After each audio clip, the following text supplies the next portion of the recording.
Fellow BIAFRANS, on the occasion of your rally to demonstrate your solidarity with the struggles of your kith and kin back home, I send to you all fraternal greetings. As one who has been entrusted with the onerous responsibilities of guiding our young republic through these difficult times, I must confess that it is always a source of deep pleasure and encouragement to me to receive assurances of the support of the people and their continuing determination to persevere until complete victory is achieved. It is, therefore, with feelings of unbounded pleasure and deep appreciation that I salute this august gathering. You are all aware that for over 4 months now, Nigeria has been waging a war of aggression to destroy Biafra and her people. This invasion by Nigerian hordes was mounted because the people of the former eastern region of Nigeria were forced on May the 30th, 1967, to declare themselves the independent state of Biafra in order to assure the security of their lives and property. As you are aware, the people of the former eastern region of Nigeria had believed,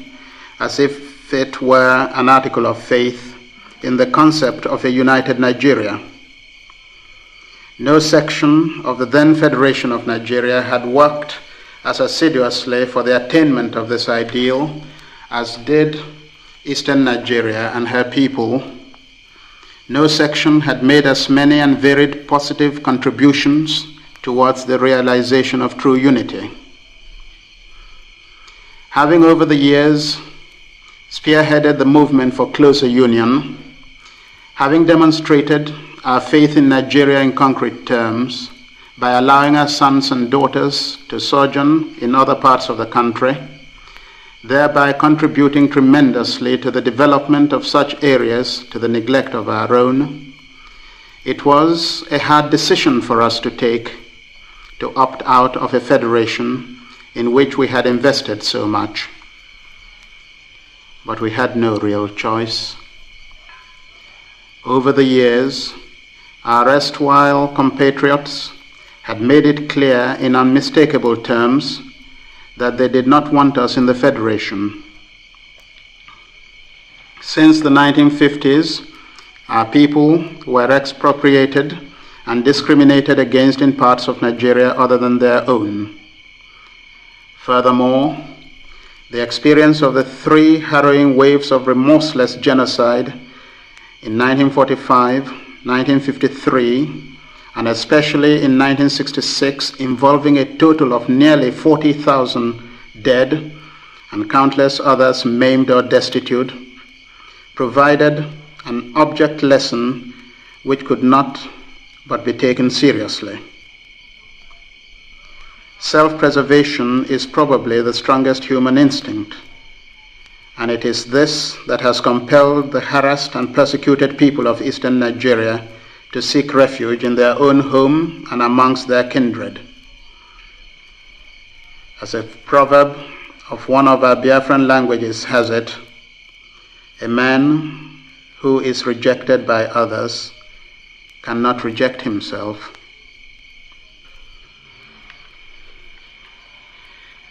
The inordinate ambition of the Hausa Fulani oligarchy to continue to dominate the whole of what was formerly the Federation of Nigeria, the unrealistic desire to acquire the wealth and resources of Biafra while rejecting their people, the mad and homicidal desire to exterminate from the face of the earth 14 million Biafrans, drove Gawan and his clique towards unleashing a costly war to attain the unattainable, the subjugation of this young but promising republic. Even with the vast resources of the former Federation of Nigeria with which to prosecute the war, even with the active collaboration of those international opportunists, Britain and the Soviet Union, an unholy alliance of vested interests, even with the attempt to subvert our government by suborning some of our highly placed military and civilian personnel, an attempt which was foiled at the nick of time, Gowon has failed to make good his boast to crush Biafra. A campaign which he bragged would only take 48 hours to accomplish has now dragged on for almost 5 months and will drag on for as long as it takes Gowon and his clique, both Nigerian and others,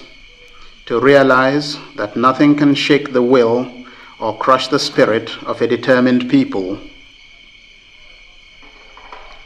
If Gowon's military campaign has achieved anything, it is only a confirmation of the fact that Biafrans have nothing to expect but destruction from the hands of their erstwhile Nigerian compatriots. In the few border towns which fell into the hands of the Nigerian forces, Biafrans were pillaged and what could not be stolen was destroyed, while the men were shot and tortured and the women defiled.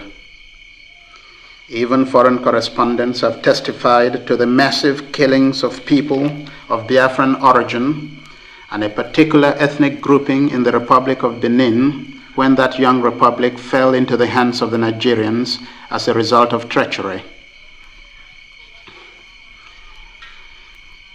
Instead of accepting the fact and the truth which they know, that they forced the people of the former eastern region out of the Federation, the Nigerian aggressors have been attempting to dupe the world by claiming that we seceded in order to keep our oil wealth to ourselves. You all know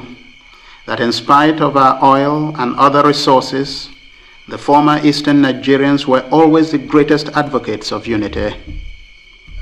General Ironsi, himself an Easterner, was murdered by the northern Nigerians because of his determination to unify the country. For a people who have made such great sacrifices and abandoned their most valuable investments in Nigeria in quest for safety, this is the unkindest thing to say. No,